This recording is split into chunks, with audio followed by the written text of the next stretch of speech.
اللہ تعالی نے ارشاد فرمایا کہ والذین آمنوا اشد حبا للہ، کہ وہ لوگ جو ایمان لائے ہیں وہ اللہ تعالیٰ کی محبت میں بہت شدید ہیں، یعنی وہ اللہ کے لیے اللہ سے اتنی شدید ٹوٹ کے محبت کرتے ہیں کہ اس محبت کے علاوہ وہ تمام محبتوں سے بالا تر ہو جاتے ہیں، اور اس محبت کے لیے وہ اپنا سب کچھ لٹا دیتے ہیں۔ دوستو اور بزرگوں، محبت جو ہے یہ 3 درجات میں ہے۔ ایک محبت جو ہے وہ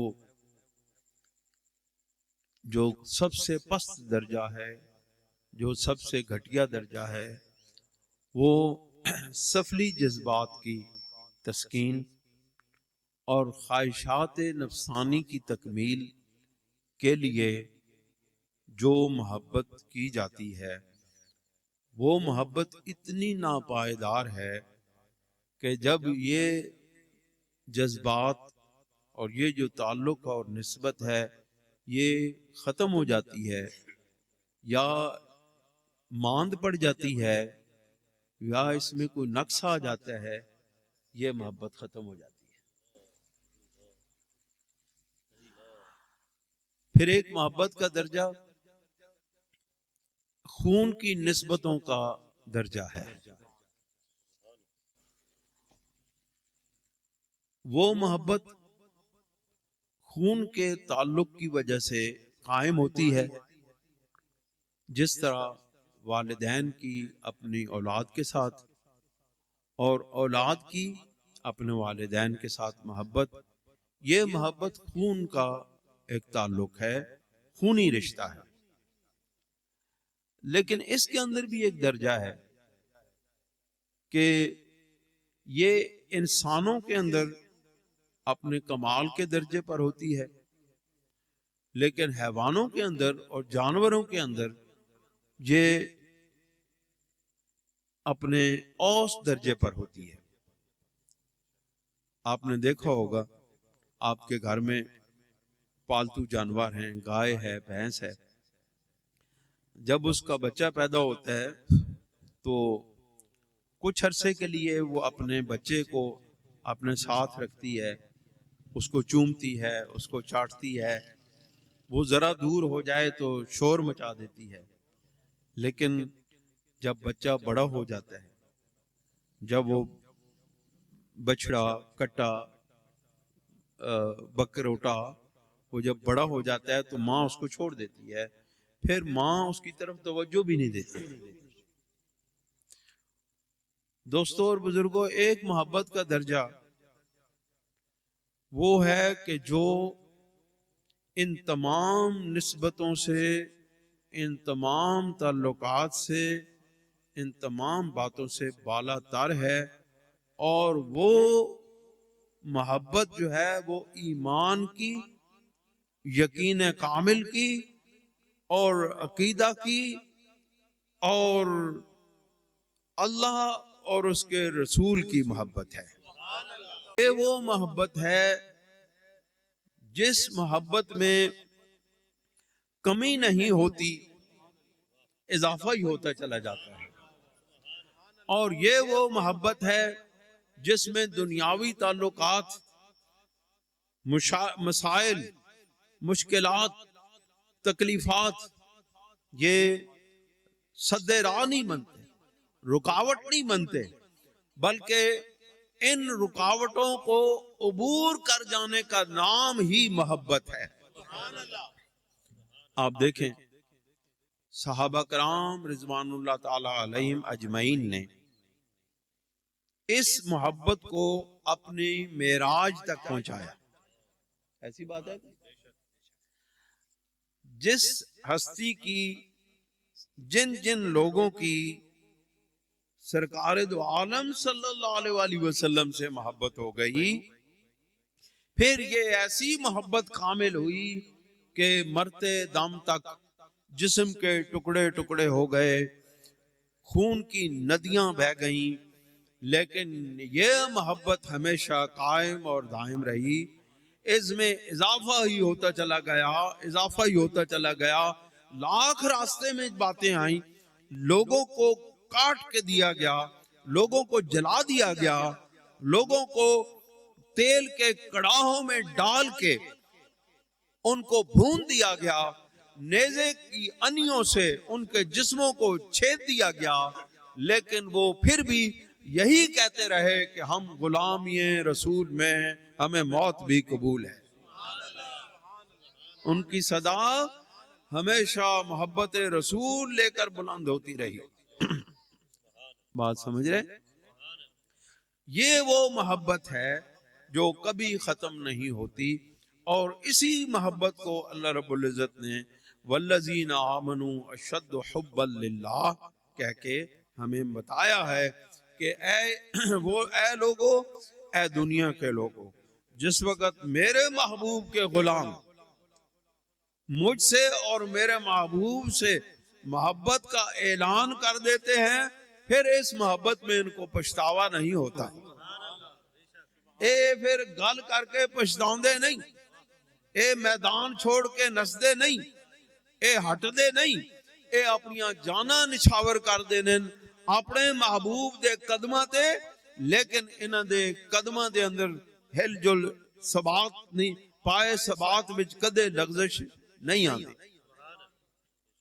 دوستو اور بزرگوں، یہ محبتوں کا سلسلہ ہمیشہ جاری رہا، اور پھر اہل ایمان نے اس محبت کو ہر رنگ میں قبول کیا، ہر رنگ میں اس محبت کو قبول کیا، یعنی رسول اللہ صلی اللہ علیہ وآلہ وسلم کی تمام نسبتوں کو قبول کیا، تمام نسبتوں کو قبول کیا، اور پھر ان تمام نسبتوں کی محبتوں کو تمام مسلمانوں میں سے، تمام کلمہ پڑھنے والوں میں سے سب سے زیادہ جن لوگوں نے اپنے سر اور آنکھوں پر اس محبت اور اس محبت کی نسبتوں کو اپنے سر اور آنکھوں پر رکھا، وہ اہل سنت و جماعت ہیں،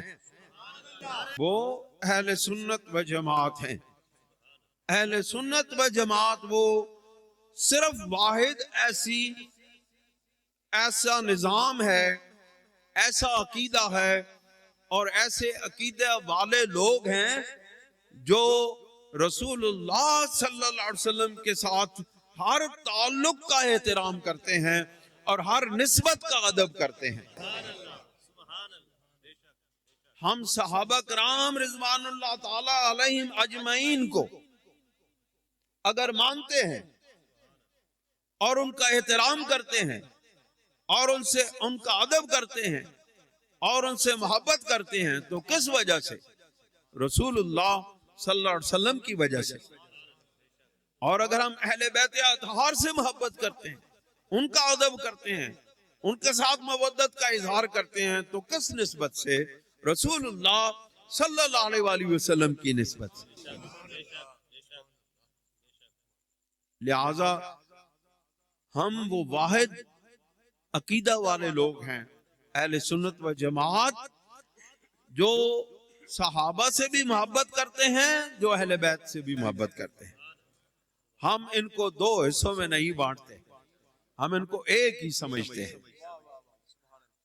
لوگ کہتے ہیں جب اہل بیت اطہار کا ذکر ہو، ہم پر اعتراض کیا جاتا ہے کہ جب صحابہ کرام رضوان اللہ، جب اہل بیت اطہار سلام اللہ علیہم کا ذکر ہوتا ہے تو تم پھر صحابہ کا ذکر کیوں چھیڑ دیتے ہو؟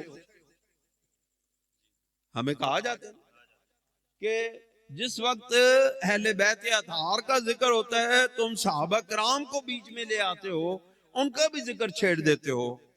بھائی کہتے ہیں، ہم کہتے ہیں بھائی ہم تو رسول اللہ صلی اللہ علیہ وسلم کی تمام نسبتوں سے محبت کرتے ہیں. تم صرف اہل بیت کے محبت کے دعوے دار جس وقت اہل بیت اطہار کا اہل بیت اطہار سے محبت کا اظہار کرنے کے لیے مجالس منعقد کرتے ہو تو پھر تم صحابہ کرام کو گالیاں کیوں دیتے ہو؟ تم بھی تو ذکر کرتے ہو صحابہ کا. ہم ذکر کرتے ہیں رسول اللہ کے مرتبے کو بلند کرنے کے لیے. ہم اگر صحابہ کا ذکر کرتے ہیں تو رسول اللہ کے مرتبے کو بلند کرنے کے لیے کہ ہم یہ دنیا کو بتاتے ہیں کہ اے لوگوں، اے غیر مسلموں، اے عیسائیوں، اے یہودیوں، سنو ہمارے محبوب کے غلام ایسی شان والے تھے. ہمارے محبوب کے غلام جس وقت زمین پر اپنا قدم مارتے تھے زمین تھم جاتی تھی. ہمارے محبوب کے غلام جس وقت دریا کو رکا دیتے تھے دریا چل پڑتا تھا. ہمارے محبوب کے غلام دریاؤں میں گھوڑے دوڑا دیتے تھے اسلام کی سربلندی کے لیے. ہم لوگوں کو تو شان مصطفیٰ بتاتے ہیں حضور کے غلاموں کو بتا کے. تم رسول اللہ کے غلاموں کو گالیاں دے کے یہ بتاتے ہو کہ ساری زندگی رسول اللہ صلی اللہ علیہ وسلم چاند اشخاص کی اس طرح تربیت نہ کر سکے کہ وہ نعوذ باللہ من ذالک رسول اللہ صلی اللہ علیہ وسلم کے بعد گمراہ ہو گئے. یہ تم شان مصطفیٰ بیان کرتے ہو یا صحابہ کو گالیاں دے کے تم مصطفیٰ کی توہین کرتے ہو؟ بات درست کہہ رہا ہوں کہ نا؟ ٹھنڈے کیوں پڑ گئے ہو؟ میں بڑھا ہو کے اتنے جوش نہ بول رہے ہیں تو کو بالکل سجدہ تاری ہو گیا. حق بات کہہ رہا ہوں. نہیں جی نہیں، آپ کو کیا ضرورت ہے وہ نعرہ لگائیں نا. کوئی نعرہ لگانے کی ضرورت نہیں. ہم کو نعروں کے بنونے میں بیٹھے ہیں. میں بات حق کرتا ہوں، حق کی بات ہے. اور یہ بات ہم اہل سنت و جماعت میں اب نہیں کرتے. لوگ اہل سنت و جماعت کے لوگوں کی زبان پر تالے پڑ گئے، حقائق کو بیان نہیں کرتے، جس کی وجہ سے اہل سنت و جماعت کو شدید نقصان پہنچ رہا ہے. دوستو اور بزرگوں، ہم تمام رسول اللہ کی نسبتوں سے محبت کرتے ہیں اور یہی وجہ ہے کہ ہم اہل بیت اطہار سے سب سے زیادہ محبت کرتے ہیں. آپ مجھے بتائیں، صحابہ کرام کے بعد صحابہ کرام کے ساتھ ساتھ ہم اہل بیت اطہار کا ذکر کرتے ہیں. جب اہل بیت اطہار کا ذکر کرتے ہیں تو صحابہ کا ذکر کرتے ہیں. جب صحابہ کا ذکر کرتے ہیں تو اہل بیت کا بھی ذکر کرتے ہیں. ہم تنہا کبھی ایک طرف نہیں جھکے. ہم نے ہمیشہ بیلنس قائم رکھا. دوستو اور بزرگوں، سب سے زیادہ آقائد عالم صلی اللہ علیہ وسلم کی محبت ہے. اور نبی کریم علیہ الصلوۃ والسلام کی سب سے زیادہ محبت کس کے ساتھ تھی؟ اپنے نواسوں کے ساتھ. اپنے نواسوں کے ساتھ محبت تھی. یہ ایک حدیث پاک میں آپ کے سامنے بیان کرتا ہوں. یہ حضرت ابو ہریرہ رضی اللہ تعالیٰ عنہ کی روایت ہے. اور بڑے افسوس کی بات ہے کہ ابو ہریرہ رضی اللہ تعالیٰ عنہ کو بھی گالیاں دی جاتی ہیں، بالکل ننگی گالیاں دی جاتی ہیں. اہل سنت و جماعت کے نوجوانوں، ان چیزوں کو غور سے دیکھو، کیا ہو رہا ہے تمہارے ارد گرد.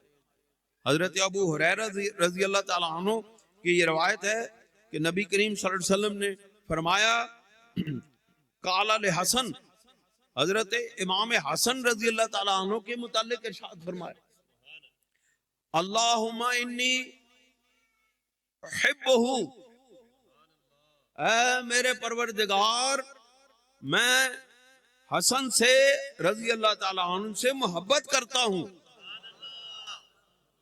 اب بتاؤ، جس سے رسول اللہ صلی اللہ علیہ وسلم محبت کریں اور محبت کا اعلان کریں، صحابہ کرام رضوان اللہ تعالی علیہم اجمعین ان سے محبت میں کیسے پیچھے رہ سکتے ہیں؟ پھر فرمایا، فَأَحِبَّهُ، پس میرے پروردگار تو بھی اس سے محبت کر. میں محبت کرتا ہوں، پہلے اپنی محبت کا اظہار کیا امام حسن رضی اللہ تعالیٰ عنہ کہ میں حسن سے محبت کرتا ہوں. اے میرے پروردگار تو بھی اس سے محبت کر، وَحَبِّبْ مَنْ يُحِبُّهُ، اور اس سے بھی محبت اور کر جس سے وہ جو اس سے محبت کرتے ہیں ان سے بھی تو محبت کر۔ اب کتنی محبتیں ایک ہستی میں شامل ہو گئیں۔ رسول اللہ کی محبت حسن کے لیے، اللہ رب العزت کی محبت حسن کے لیے، اہل ایمان تمام اہل ایمان کی محبت حسن کے لیے۔ آپ بتائیں جس کے لیے رسول اللہ صلی اللہ علیہ وسلم رب ذوالجلال کی بارگاہ سے جس کی محبت کی دعا مانگ رہے ہیں، کیا رسول اللہ کی دعائیں کبھی ناکام ہوئی؟ کبھی نامراد لوٹی؟ تو اس دعا کا اثر سرکار دو عالم صلی اللہ علیہ وسلم کے دور سے لے کر کے آج تک، بلکہ یوم آخرت تک، یوم حشر تک یہ محبت کا سلسلہ جاری رہے گا۔ جس وقت تک اہل ایمان اس دنیا میں آتے رہیں گے، امام حسن سے، امام حسین سے، اہل بیت اطہار سے، صحابہ کرام سے محبت کے یہ سلسلے جاری رہیں گے۔ اب صرف ایک بات کر کے میں آپ سے اجازت چاہوں گا کہ سب سے زیادہ الزام جو ہے وہ صحابہ کرام پہ لگتا ہے کہ جی وہ اہل بیت اطہار سے محبت نہیں کرتے تھے، اور انہوں نے یہ کیا، انہوں نے وہ کیا، یہ بھی معاملہ ہوا، وہ بھی معاملہ۔ ایک بات اور میں آپ کو بتاؤں، اہل سنت و جماعت کا عقیدہ قرآن و سنت سے ماخوذ ہے۔ ہم ہر اس عقیدے کو قبول کرتے ہیں جس کی سند قرآن کی آیات اور رسول اللہ صلی اللہ علیہ وسلم کے فرمان سے ہوتی ہو۔ ہم تاریخی روایات پر کبھی اپنے عقیدے کی بنیاد نہیں رکھتے، کیونکہ تاریخ مختلف پہلو بیان کرتی ہے۔ اسی تاریخ میں جس میں اہل بیت اطہار کی شان، واقعہ کربلا کے معاملات بیان کیے گئے ہیں، شان بیان کی گئی ہے، اسی تاریخ کے اندر اہل بیت اطہار کی اور صحابہ کرام کی توہین بھی بیان کی گئی ہے۔ اگر میں آپ کے سامنے وہ ثبوت رکھوں آپ حیران رہ جائیں۔ واقعہ کربلا کے حوالے سے جو کچھ تاریخ میں بیان ہوا ہے، اگر وہ تمام سٹیجوں پر بیان ہونے لگے تو اتنا بڑا فساد پھیل جائے کہ کوئی عقیدہ باقی نہ بچے۔ میں آپ کو سچ بتا رہا ہوں، آپ اسی واقعہ کربلا کو ہی لے لیں۔ واقعہ کربلا کے متعلق تاریخ میں ایسی ایسی باتیں کی گئی ہیں کہ اگر وہ عام لوگوں، عام یعنی کہ کم پڑھے لکھے لوگوں کے سامنے بیان کر دی جائیں تو ان کا ایمان چلا جائے۔ دوستوں اور بزرگوں، ہم صرف اس لیے قرآن سے بات کرتے ہیں، حدیث رسول سے بیان کرتے ہیں کہ ان دو ماخذ ایمان میں کبھی انسان گمراہ نہیں ہوتا۔ قرآن سے ماخوذ عقیدے میں، قرآن سے نکلے ہوئے عقیدے میں، قرآن سے حاصل کی ہوئے عقیدے میں اور حدیث پاک سے حاصل کی ہوئی عقیدے میں انسان گمراہ نہیں ہوتا۔ تاریخ سے نکالے ہوئے عقیدے سے انسان گمراہ ہوتا ہے۔ اور آپ کو جو اس وقت گمراہیاں نظر آتی ہیں، جو اہل بیت پر تنقید ہوتے ہوئے نظر آتی ہے، آپ لوگ کہتے ہیں ناسبی ہو گیا، فلاں ناسبی ہو گیا، یہ ناسبی ایسے نہیں ہو گئے، یہ اسی تاریخ سے ناسبی ہوئی ہیں جس تاریخ سے رافضی ہوئی ہیں۔ بات سمجھے کہ نہیں؟ جس تاریخ سے ناسبی بنے ہیں اسی تاریخ سے رافضی بنے ہیں، کیونکہ یہ دونوں رخ تاریخ کے اندر موجود ہیں۔ لہذا ہم اس بات پر ثابت قدم ہیں کہ ہم سرکار دو عالم صلی اللہ علیہ وسلم کا فرمان اور آپ کا قرآن، اس کے باہر ہم قدم نہیں رکھتے۔ ایک حدیث پاک سنیں، سماعت فرمائیں، اور میں اجازت چاہوں گا۔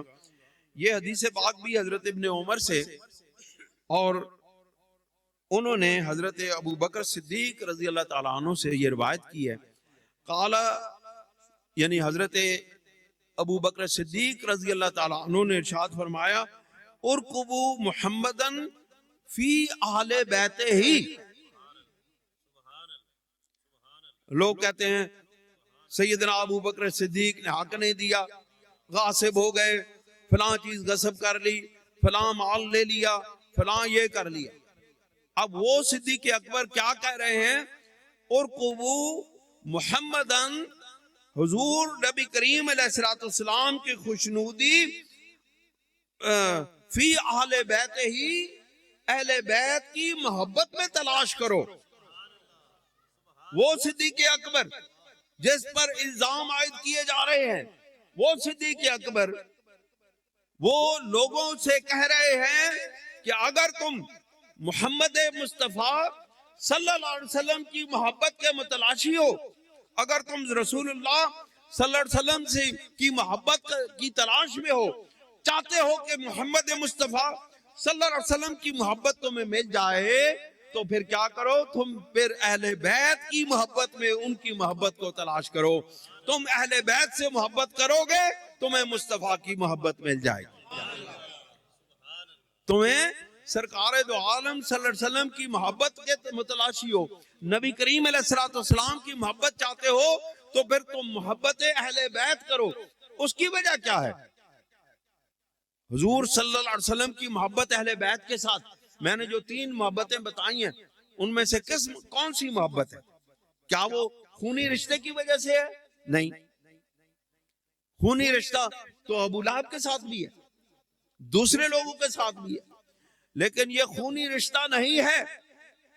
یہ خونی رشتے سے بڑھ کر کسی اور چیز کی محبت ہے، اور وہ محبت ہے رسول اللہ صلی اللہ علیہ وسلم کے دین کو بچانے کی محبت۔ وہ محبت جو رسول اللہ صلی اللہ علیہ وسلم نے، جو حضرت ابو بکر صدیق نے جس محبت کی طرف نشاندہی کی کہ اہل بیت کی محبت میں مصطفیٰ کی محبت کو تلاش کرو، اس محبت کا مطلب یہ ہے کہ یہ دین کی وہ اعلیٰ ترین محبت ہے جو قیامت تک تمہیں گمراہیوں کے اندھیروں سے نکالتی رہے گی، تمہیں راہ حق پر چلاتی رہے گی، تمہیں مصطفیٰ سے ملاتی رہے گی، غلامی مصطفیٰ پر تمہیں فخر کرنا سکھاتی رہے گی، دین کے لیے قربانی کرنا تمہیں سکھاتی رہے گی، اپنی جانوں کے نذرانے پیش کرنے کا سبق تمہیں اہل بیت کی محبت سکھاتی رہے گی۔ یہ وہ محبت ہے تمہیں اشد حب للہ تک لے جائے گی۔